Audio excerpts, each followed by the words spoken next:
Je donne la parole à Madame Danielle Simonet.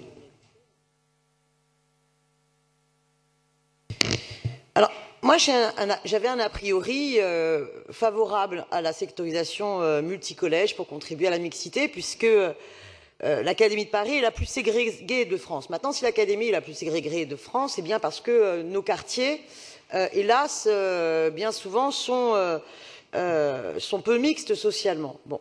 Le problème, c'est que je ne suis pas non plus convaincue, et à discuter avec pas mal de parents et d'enseignants, que la sectorisation multicollège soit forcément la solution miracle et le nouveau dogme à suivre. Parce que d'abord, il peut y avoir des organisations multicollèges très différentes d'un quartier à un autre. Si vous prenez deux collèges qui sont dans deux quartiers socialement totalement similaires et scolairement similaires, bon, bah, ça ne sert à rien. Bon. Et si vous prenez quatre collèges très éloignés, ça peut être aussi extrêmement compliqué. Bon.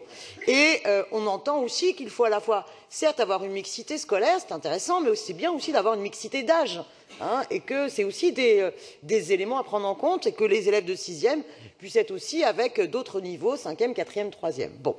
Donc, la question de l'affectation multicollège sur le sud 20e, je l'ai abordée avec une vision ouverte. Or, là, il y a un vrai problème. C'est qu'on reçoit un document de la mairie du 20e qui présente un projet où il y a une toute petite page sur la sectorisation commune aux 4 collèges du sud de l'arrondissement et puis 2 grandes pages sur finalement la suppression du collège Jean Perrin. Parce que lorsqu'il y a un projet de mettre en place la cité éducative du collège Jean Perrin, c'est-à-dire le nouveau gadget du ministre Blanquer, hein, pour bien mettre des paillettes sur le 20e arrondissement, ce qu'on voit derrière, ce que les parents ressentent, c'est le mépris social qu'il y a vis-à-vis de leur quartier et la fermeture de leur collège. Et ça, les parents n'en veulent pas. Ils ne veulent pas la fermeture du collège Jean Perrin. Donc le sens de mon vœu, et je voterai le vœu qui a été adopté en arrondissement et qui vient d'être présenté par ma collègue, eh bien, va dans le même sens. Il exprime le refus de la ville de Paris de toute fermeture du collège, et notamment du collège Jean Perrin, qu'elle soit totale ou partielle, et qu'aucune fermeture de collège sur Paris ne soit envisagée dans le cadre de ces concertations, et que la concertation ait vraiment lieu avec l'ensemble des parents jusqu'au bout. Merci. Pour vous répondre, Monsieur Patrick Bloch. Oui, merci. Je rebondis d'ailleurs sur l'intervention de Danielle Simonet, parce que je pense que nous avons une qualité politique commune. On n'est pas dogmatique, on se connaît, Madame Simonet, depuis longtemps.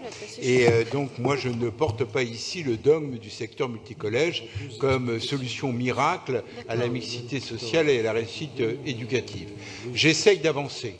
J'essaye d'avancer parce que je trouve inacceptable de ne pas bouger quand l'Académie de Paris est l'académie la plus ségrégée de France. D'où ma présence forte dans justement les collèges qui connaissent la plus grande ségrégation sociale ou scolaire.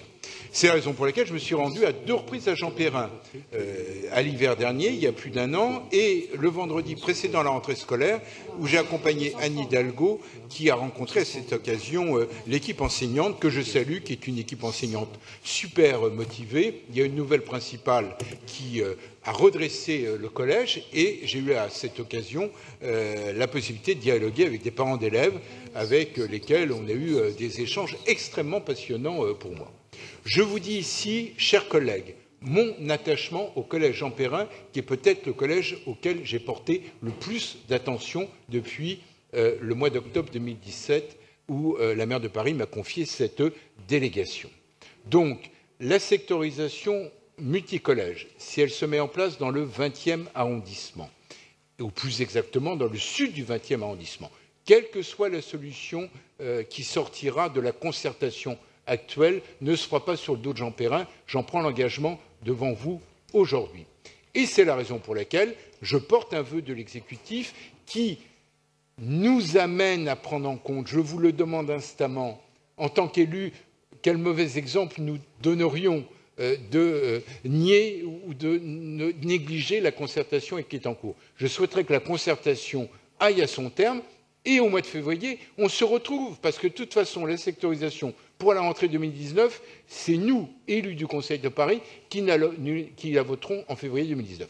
D'où le vœu de l'exécutif et parallèlement le souhait, parce qu'on peut avoir des faux souhaits, à Yévedrim, c'est que les deux autres vœux soient retirés. Le vœu de Daniel Simonet est maintenu? Oui. Alors, qui est pour?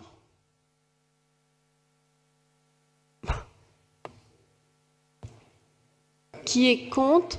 Avis défavorable de l'exécutif, pardon. Alors, on recommence, excusez-moi. Avec un avis défavorable de l'exécutif, qui est pour? Ça ne change rien.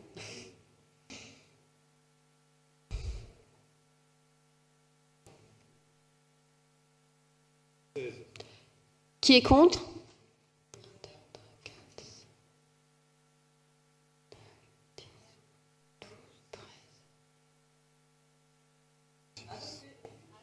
Je crois.